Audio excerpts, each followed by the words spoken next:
ভাইয়া ভাইয়া ও ভাইয়া ভাইয়া কো কেডা রে? হ্যাঁ, ও বাইরে রে, সত্য তুই আইছ তো রে বাইরে ভাই। ও দাদা আমি নার্সিং কমপ্লিট করে আয় বসছি দাদা। ভাই আমি খুব খুশি হয়েছি ভাই, আমার স্বপ্ন তুই পূরণ করছত, আমার নাম রাখছত ভাই, খুব ভালো হয়েছে, খুব ভালো হয়েছে। যা ঘরে যা, হাত মুখ দিয়া বাটাত খাগা, যা যা। ঠিক আছে দাদা। দাদা সত্য কি বাইতেছে? ও আইসে তো বাড়ি, বহুত দিন পরে আইসে বাড়ি। যা ওইতে ভাত খাইতেছে, তুই কিন্তু যা এক সমানে ভাত খাগা। ঠিক আছে দাদা। অনেকদিন হয়েছে এলাকাটা ঘুরি না, চলো দাদা একটু যাই। চল।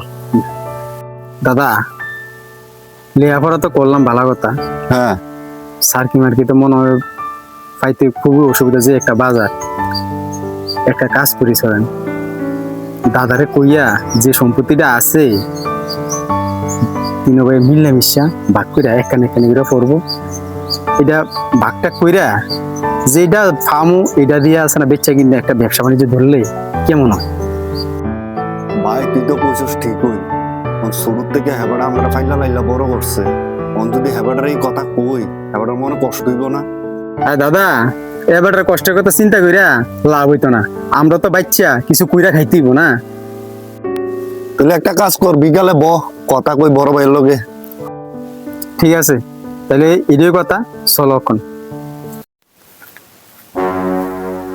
আরে এটা স্বপনের বাড়িটা না, ছোট বাড়িটা? তে কবে আবার বাড়িতে লেখাপড়া করে আইয়া হলো? এ ভাই শোনো, এদিকে আইও। ও দাদা ভালো আছেন নি? কেরা ডাক দিছেন? আরে ভাই কবে আইছো? আসনি বালা? হ্যাঁ দাদা ভালো আছি আপনার আশীর্বাদে। ছোট ভাই শোনো, তোমরা তো সময় ছোট্ট ছিলা, ছোট্ট তখন তোমার বাপ মা মারা গেছে। এই তোমার বড় ভাইয়ে, তোমরা দোড়া ভাইয়েরে খুব কষ্ট করে হারাচ্ছে, মানে বিশ্বাস করতে না, তোমরা তো ছোট আছিলা, এত কষ্ট করছে তোমরা লেখাপড়ার লাগিয়া, খাওয়া দাওয়ার লাগিয়া, নিজে না খাইয়া তোমরা খাওয়াইছে। কোনোদিন এই বড় ভাইটার লাগে বেমানি করো না, তাহলে ভগবান তোমরা মাপ দিত না, বুঝছো নি কিতা কইছি?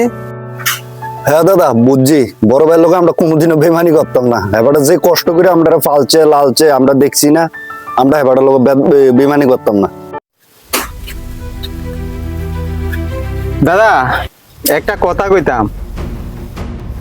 ভাই কি কবি ক। দাদা বদার একটু বিষয়টা একটু বুঝে রাখো। দাদা এই আমরা তো শুরুর থেকে লাইলা ফাইলা আমরা বড় করছেন, এখন যে বাবার যে তিনখানি সম্পত্তি আছে, এই তিনখানির সম্পত্তি আমরা তিন ভাইয়ের নামে ভাগ করে এলাম। কি শুনাইলি? এই সম্পত্তির কথা? আমার দাদা, আমার বাবা, এরপর আমরা, এই সম্পত্তি কোনোদিন ভাগের কথা কেউ কইছে না। আর তোরা কোন কস ভাগের কথা? আমি এই সম্পত্তি না বেচা শুরু থাকিয়া তোরা রে এদুরা থাকতে এ বড় করছি মা বাবা মরণের পরে, আর এখন তোরা কস এই সম্পত্তি তোরা ভাগ করিয়া দিয়া দিতাম, এই নিয়ে দিলি আমার প্রতিদান, এই নিয়ে আমার প্রতিদান দিলি তোরা। আরে ভগবান, এই নিয়ে প্রতিদান আমার দিলি। শোনো এত কথা কইয়া লাভ নাই, যেটা কইছি আমরা ভাগ করে দিয়া দাও, আমরা সন্তুষ্ট থাই, তুমিও সন্তুষ্ট দাও, আমরা সন্তুষ্ট থাই। আবার আমরা একটা বেচা এবার আমরা ব্যবসা করি না খায়ালাই, এটা তোমার আর হয়তো না। কিতা কুলি ভাই তোরা এডি, ঠিক আছে আমি কেউ মধ্যে দুঃখ দিতাম না, হ্যাঁ সব সম্পত্তি তোরা সমানভাবে ভাগ করিয়া দিয়ে দেবো, কিন্তু এটা বুঝলাম আর কি শেষ পর্যন্ত এই স্বার্থপর দুনিয়ায় কেউ কারণ না।